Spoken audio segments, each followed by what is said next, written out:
इधर तुर्की के लोगों की मदद करने के बाद एनडीआरएफ की टीमें देश लौट आई। 6 फरवरी को तुर्की में आए भूकंप के बाद रेस्क्यू ऑपरेशन के लिए एनडीआरएफ की कई टीमें वहां भेजी गई थी, जो अब देश लौट आई, जिसके बाद वाराणसी में एनडीआरएफ की टीम के जवानों का जोरदार स्वागत किया गया।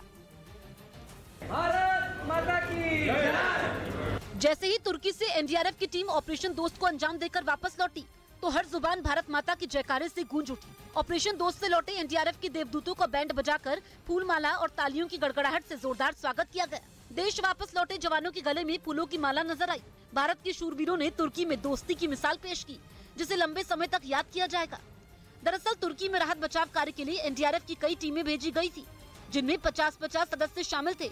इनमें एक टीम वाराणसी की भी थी। हिम्मत मर्दा मदद दे खुदा। अगर आपके अंदर हिम्मत है तभी ईश्वर आपका साथ देगा।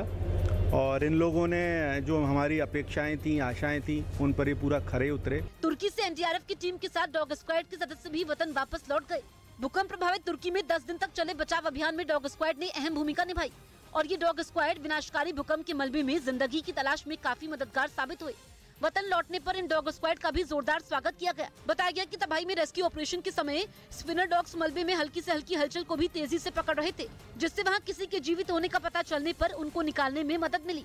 इनकी मदद से रेस्क्यू करने में आसानी हुई।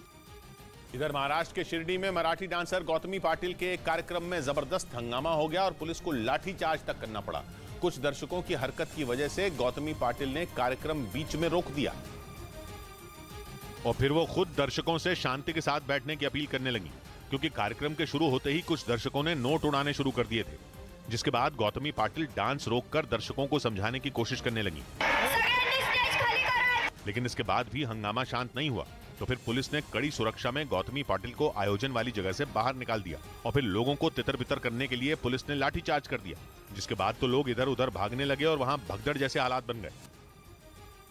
ब्रिटेन में भी पाकिस्तान की तरह फल और सब्जियों की कमी हो गई है। आलम यह है कि सुपरमार्केट में फल और सब्जियां खरीदने की लिमिट तय कर दी गई है, यानी पैसे देने के बावजूद आप आलू, टमाटर जैसी चीजों को ज्यादा मात्रा में नहीं खरीद सकते हैं।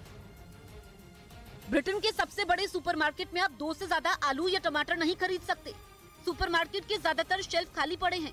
ये ब्रिटेन के किसी एक सुपरमार्केट की बात नहीं है, बल्कि सभी में लगभग यही हालात हैं। ब्रिटेन की अर्थव्यवस्था मंदी के दौर से गुजर रही है, साथ ही महंगाई भी चरम पर है।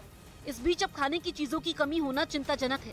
ब्रिटेन के 4 सबसे बड़े सुपरमार्केट ने ताजा फल और सब्जियां लेने पर लिमिट तय कर दी है। टमाटर, आलू, खीरा, शिमला मिर्च और ब्रोकली जैसे फल और सब्जियां आप लिमिट में ही खरीद सकते हैं। पूर्वी लंदन, लिवरपूल और ब्रिटेन के कई हिस्सों में दुकानों से पहले ही फल और सब्जियां गायब हो चुकी हैं। सर्दियों में ब्रिटेन खीरे और टमाटर जैसी लगभग 90% वस्तुओं को दूसरे देशों से मंगाता है। ऐसे में सुपरमार्केट के लिए स्टॉक रखना जरूरी हो जाता है। लेकिन जिन देशों से ब्रिटेन फल और सब्जियां मंगाता है, वहां फसल अच्छी नहीं हुई, जिसकी वजह से ब्रिटेन में इन चीजों की काफी कमी हो गई।